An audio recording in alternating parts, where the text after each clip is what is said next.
Okay, so we're just gonna power through this, because this is actually gonna be a fairly shorter episode. So let's roll the intro. Hey guys, so the audio is gone for some reason. I don't know what happened. I haven't changed the file at all, but this is episode, I guess, 9 of game design in Yu-Gi-Oh!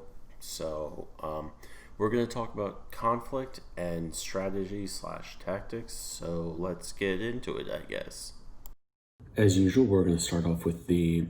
I'm a professional game designer. I'm a game design student. I've learned all this. I'm reteaching myself all of this. You can feel free to take all this with a grain of salt, as I'm not a professional. However, I do have some semblance of an idea of what I'm talking about here. Most, if not all, of my sources are the book Rules of Play by Katie Salen and Eric Zimmerman. I highly suggest it if you're interested in any of this. So today's topics are actually pretty easy. Conflict is pretty self-explanatory. It's when two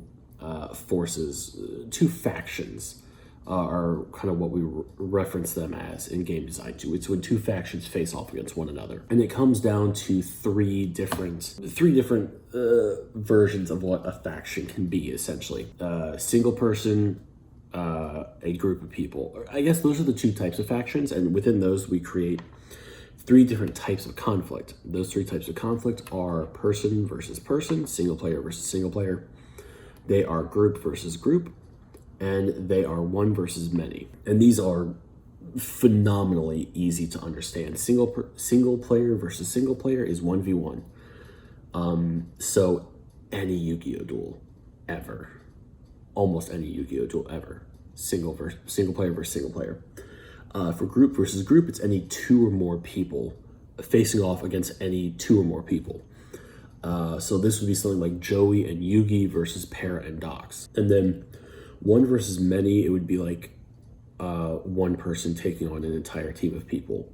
I don't know any actual Yu-Gi-Oh references here. I believe that towards the end of Arc 5, Zark took on a whole group of people towards the very end. I don't know, I got to the point where Declan and Leo Akaba were dueling, and that's kind of where I stopped, which I know is like right at the end. So like, but that would be something like, in one of the Yu-Gi-Oh movies, it was the dude with all the Malefic cards versus, I believe that was Yugi and Jaden and Yusei.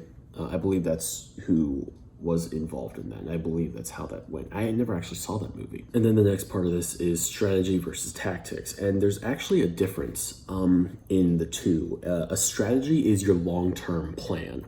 So when you sit down, it's your plan for the overall game and for the match. It's for the full 40 minutes you're sat there facing your opponent. Tactics are the short-term plan. That's what you do during your turn. Like that's it's my turn, here's what I'm gonna do, here's how I'm going to do it. That's it. So the strategy, long-term, tactics, short-term. Strategy is just the game or the match. Tactics are just your individual turn within those. So, and then within those, we have signal points, which is going to be an actual definition, which will probably just cover my face, I think. Points that occur at which the other player realized that gameplay was lost and that their strategy, such as it was ineffective. So it's kind of like that point in the duel where you realize, I'm not going to win. Most of the time people scoop here. That's about it. That was a lot quicker than I thought it would be. Cool. Tomorrow we should have more duel links. I think I figured out a potential fix with recording and footage and everything, so yay. But yeah, thank you guys so much for watching. If you guys are enjoying the content, especially the shorter content, I pointed up because like on my recording thing, the time that recording is right here, but it doesn't matter. Especially in shorter content, if you're enjoying it, please feel free to like, comment, and subscribe. It all helps. It's all nice. Yay. I'm Desperate 48, and I'll see y'all next time.